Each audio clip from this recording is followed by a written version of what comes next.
48 hours after a generational dub, the Cavs have a generational sell job, losing Game 6 at home with the opportunity to clinch the Eastern Conference Finals. Unfortunately, we have to talk about it here on Cavs Daily. I'm your host, Paul Williams. And let's not waste any time, guys. Let's just get into it and get this shit over with. Pistons come into Cleveland down 3-2, beat the Cavs 115-94. 115-94. Ties the largest margin of victory in a game 6 for the team trailing in the series and facing elimination. The tied a record from 1960. And even though the game wasn't nearly as bad as the bad and ugly final score indicates, the Cavs got it handed to them for all intents and purposes. Like, it wasn't a blowout really by any means, but like, the Pistons controlled the game. Cavs came out, led in the first. It was weird to see that. Like, they had a 6-point lead at one point, 23-17 on an Evan Mobley three-pointer. Then it kind of just went downhill from there. Even though the Pistons, like, after that 23-17 score, took the game over and built a double-digit lead in the second quarter, the Cavs were able to fight back, go on a 7-0 run to end the half, and they were down just 3, 54-51 at halftime on the backs of that big push in the final 2 minutes. And honestly, they were very lucky to be in that position. They were not playing well at all. Way too many turnovers again, double digits in the first half. Sam Merrill hit some big shots in that second quarter to keep them around. Donovan just didn't have it at all. Harden was playing decent. Mobley was playing decent, but just too many turnovers and something else we're going to talk about here in a little bit. But then the third quarter came and the Pistons started that out on a 12-2 run to take back control of the game. But again, the Cavs push and fight right back. Some shots finally start to fall. They weren't shooting the three well at all tonight, made just 12 on 34% shooting. Did hit a couple in the third, got it to 74-68. But then the sequence that really killed the Cavs, down 82-70 with like 8 seconds left in the third quarter. Evan Mobley has a dunk. He misses it. Danish Jenkins gets a fast break layup at the buzzer on the other end to expand the Pistons lead to 84-70 going into the fourth. Then Duncan Robinson hit a three to open the fourth quarter. Pistons led 87-70. From there, the Cavs made a few pushes, but just couldn't get over the hump. Freaking Marcus Sasser. Yeah, I know you haven't heard of him. I understand. He doesn't really play. Has played a few minutes in the series. Is just knocking down shots everywhere in the fourth quarter to kind of put the game away, dagger after dagger. He had 9 quick points off the bench, and the bench was a huge part of this game. Absolutely dominated by the Pistons, who had 48 bench points to just 19 for the Cavaliers. Max Strus, 6 points on just 2 of 9 shooting. Merrill, as I mentioned, played pretty well. In 20 minutes, he had 10 points on 3 of 6 from the field, 2 of 5 from 3. No one else on the bench scored more than Jalen Tyson's 2 points in 2 minutes. Schroeder scoreless in 15 minutes. Dean Wade started, played just 22 minutes, 3 points in those 22 minutes, 3 rebounds. Jared Allen, 13 and 8, took just 6 shots in the game. Wasn't nearly assertive enough. Mobley had, like I said, a pretty decent game. 18 points, but on just 6 of 14 shooting. 2 of 5 from 3, which was solid.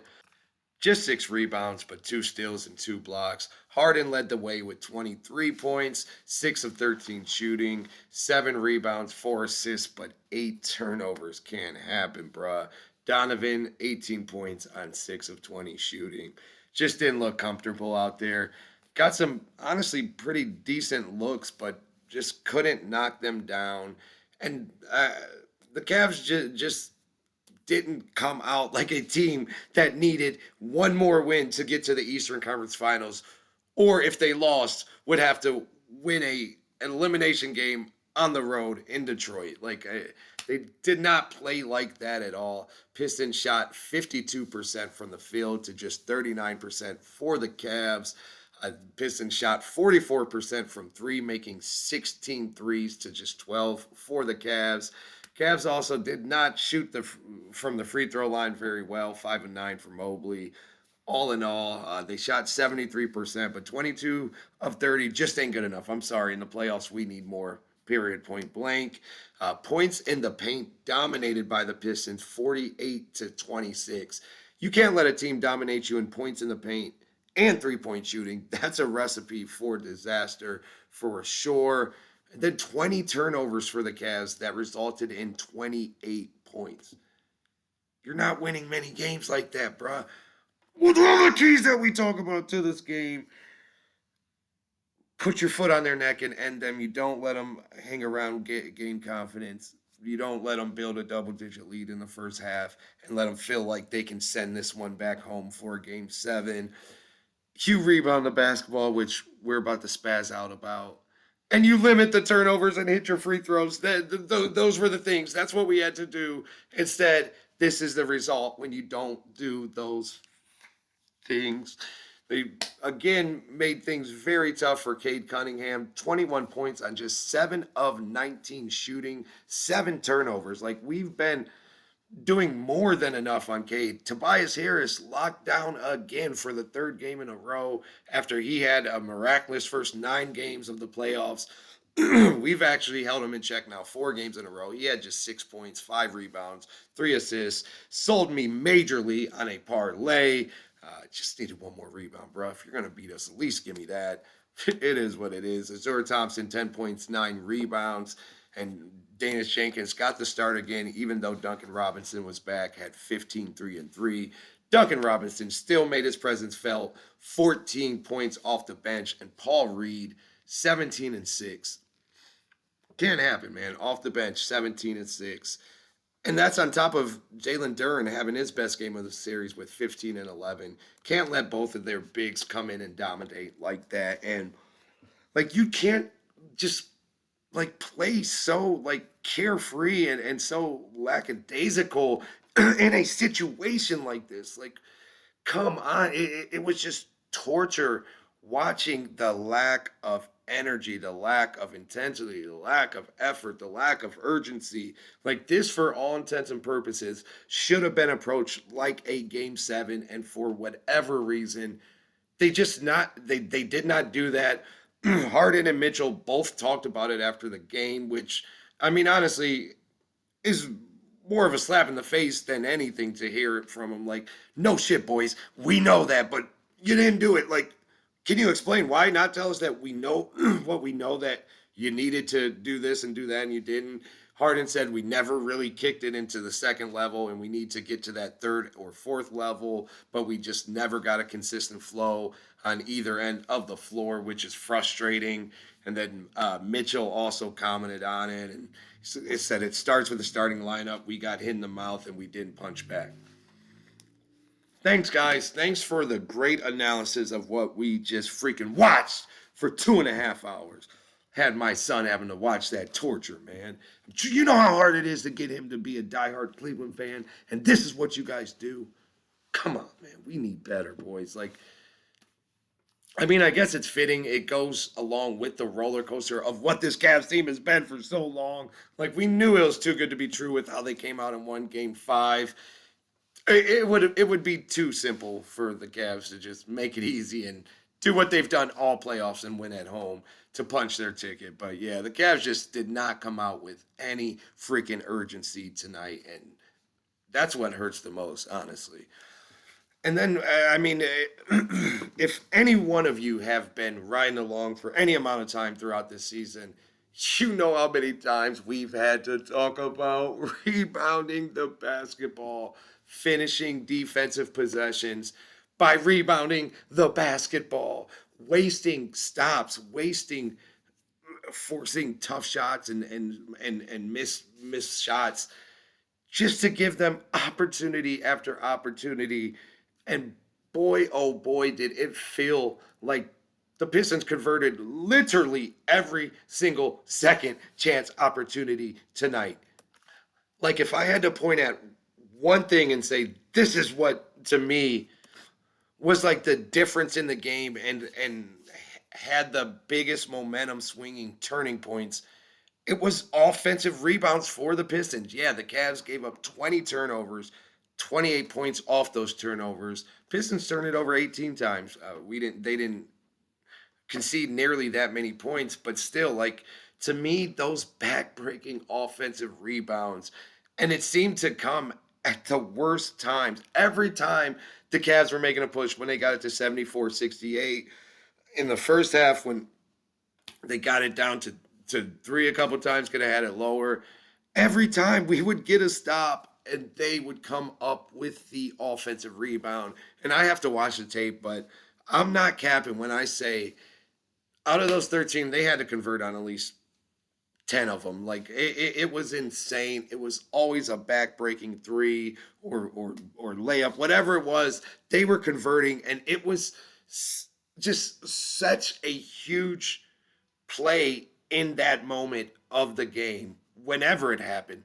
Like, for example, when it was 74-68, Cavs forced a missed shot, ball gets tipped around. Of course, it somehow ends up in Thompson's hands. He kicks it out to, I believe it was Duncan Robinson, three. So instead of the Cavs having the ball down just 74-68 in the third quarter with a chance to maybe cut it to 3 points with the three-pointer, instead the Pistons are all now up 9 and have all the momentum right back. The crowd has quieted down, and it's just a whole different ball game and a whole different situation. That happened over and over and over again. And boy, did the Pistons make the Cavs pay. Like, yeah, the Cavs actually had more offensive rebounds than the Pistons, 16-13. But the Pistons converted on way more of those opportunities. And they were just at way more important times in the game. Like, they just were difference making offensive rebounds while the Cavs were just whatever, an extra opportunity that they weren't able to fulfill nearly at the rate that the Pistons were. And this has been our Achilles heel all year. I swear every time a team goes on a run against us or stops a run of ours, it's because of offensive rebounds, second and third opportunities that it's the basketball gods. That basket is going in after they get the offensive rebound. No matter what shot they take, they can shoot it from half court backwards. It's dropping. I promise you that. Just watch tonight's game back and you'll see it for yourself. Just disgusting. So frustrating. Kaz, we have to be better. And I'm saying we have to be better. Like, we have a lot of time to do that. Like, bruh, when this video airs, we will be 24 hours away from what might be the final day of the season for us, guys. Wow. We talk about it so much, but NBA playoffs is so like day to day, and you feel so high one moment, so low the next. And just as low as we feel right now, we could be right back as high as we were 24, 36 hours ago if we're able to handle business on Sunday. And you know damn well after the Cavs didn't get it done in game 6, there's not going to be many people riding with them. And honestly, whatever, rightfully so. I don't care. You know how they feel about us anyways. And when we do things like we did in game 6, we put that on ourselves at that point. So let the outside noise be the outside noise. Do we think that this Cavs team can bounce back and win a game 7 on the road? Or is the season over? You got to sit with that. I got to contemplate that. We got today to do it. I'm not going for that, though. I don't think everything's doom and gloom and it's over. Just like it wasn't over after game 5. Like, the Pistons were only +4 underdogs in game 6. So clearly, even though it felt like the casket was shut after winning in Detroit in game 5, that wasn't the case. And it was always a game that either team could win, and it's going to be the same case in Game 7. Right now, the Cavs are just 2.5 point underdogs. So, like, it's almost a coin flip. I think they're like plus 130. It feels really bad right now and really ugly, but I'm not counting this group out by any means. If you've been watching this playoffs, if you've picked up on anything, it's like this Cavs team zigs when everyone else thinks they're going to zag, and vice versa. Just when you think they're down for the count, that's when they show the most. So I'm we'll save our predictions for tomorrow, but I'm not feeling like this thing is over by any means. Boy, am I feeling sick about the game tonight and the way they no showed. But I do understand basketball. I do know how quick things can flip from game to game. And I know what I've seen with this team all year. It would be so on brand for them to win game 5 in the fashion they did, winning 3 straight after being down 0-2 and already being written off, then becoming like the big time favorites and everyone's saying it's over. Of course they were going to lose game 6. But then what's the most fitting thing to happen after that? Now they get written off again. And yes, of course, they win the next game. So I'm kind of feeling like that is going to be the case. I mean, the Cavs do go into game 7 with much more experience. I mean, guys that have really been there before in tough moments. They're more of a veteran laden ball club. And for the most part, outside of the first 3 or 4 games of the playoffs, the Cavs were a really good road team this season, like one of the best in the East. So, like, we can play on the road. I'm hoping that there's a lot of Cleveland presence in Detroit on Sunday. I'm gonna try to make that. I'm gonna try to live on or stand on that and see if I can be part of that presence. But I don't think it's over by any means, guys. I think the Cavs are most definitely still alive. And honestly, if I had to just throw something out there right now, you know who I'm riding with on Sunday, regardless of what happened tonight. We played terrible, still had numerous chances, but just didn't get it done. But like I said, on brand for this Cavs team, but so would a win in game 7. But what do you think? Are you over it? Are you done? Is this Cavs team done? Please let me know, guys. Let's have some therapy in the comment section. But win or lose, we stand on our shit. That's why we're still here. And we'll be back tomorrow and the next day, no matter what happens. Till then, I'm getting out of here. I will see you guys on game day.